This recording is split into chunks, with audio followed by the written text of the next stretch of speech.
What's up, my brothers? Welcome back to the channel. It's your boy MMA Dance with the freshest MMA news. Today, we've got Jon Jones dropping predictions, Conor McGregor going full savage mode on Twitter, a big PED suspension that sounds shady as hell, fighter pay drama, Max Holloway's wife stirring the pot, and a bunch of new fights announced. Plenty to talk about, so grab a drink, sit back, and let's get into it. Don't forget to smash that like button if you're locked in. Let's start with a notorious one himself. Conor McGregor went off on the timeline, responding to fans after that tough loss to Holloway. A lot of people were throwing shade, talking about injuries before the fight or whatever. Conor shut it down hard. He said he felt calm and relaxed going in, like he was just going to the shop for lunch, and lunch was the opponent. No mind-altering stuff at all. He explained the early flying kick that went wrong was just ring rust after 5 years out. Eagerness got him. He broke down the leg injury difference from the first Holloway fight too. Back leg versus lead leg, different impact. And when someone asked about his last fight being Dustin or Chandler, Conor straight up said it has to be Holloway again. Max is probably celebrating that second payday right now. What I love is how Jon Jones praised Conor in the same Ring magazine interview. Bones said Conor's leaning on Christ now, and even after getting stripped and humiliated in front of the world, he's still praising God.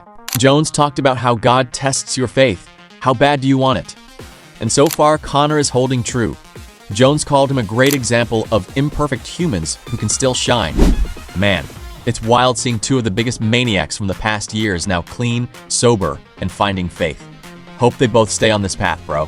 Switching gears to some darker news. Dana White suspended UFC fighter Volkan Ozdemir for 16 months after testing positive for EPO. Volkan dropped a long Instagram statement explaining everything, and it sounds like a crazy story.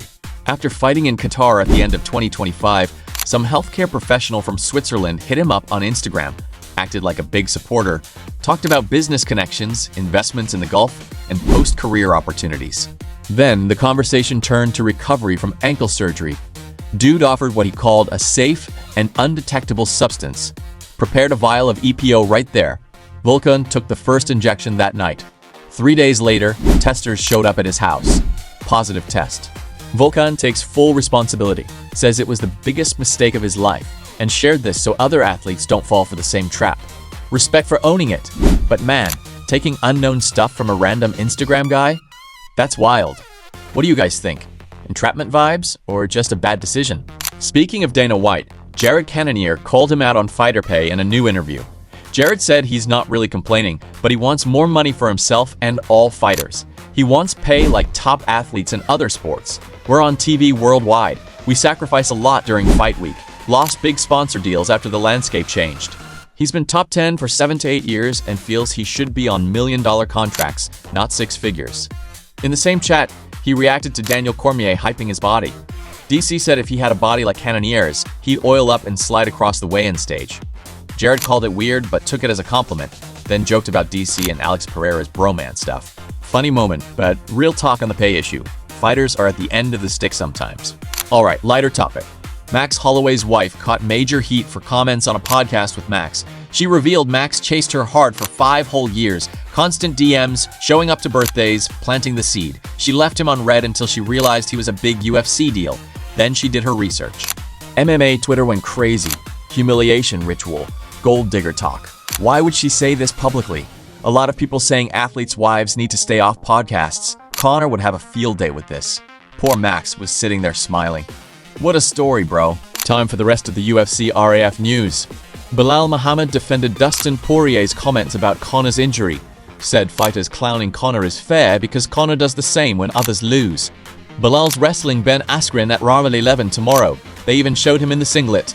Sean Strickland dropped another wild clip claiming Dustin has the N-word pass, but he doesn't. Listing reasons like, I can fight, I carry a gun, classic Strickland. Henry Cejudo thinks if Usman beats DDP, he's next for the title shot. Big fight announcements. Jan Blachowicz versus someone new after his original opponent pulled out. Stacked UFC Paris card on September 5th. Michael Page versus a tough opponent, Mario Pinto. Other prospects, women's fights, etc. Sean O'Malley also dropped a funny recreation of the Paddy versus Benoit fight. Choking, nutsack on the head, the whole bit.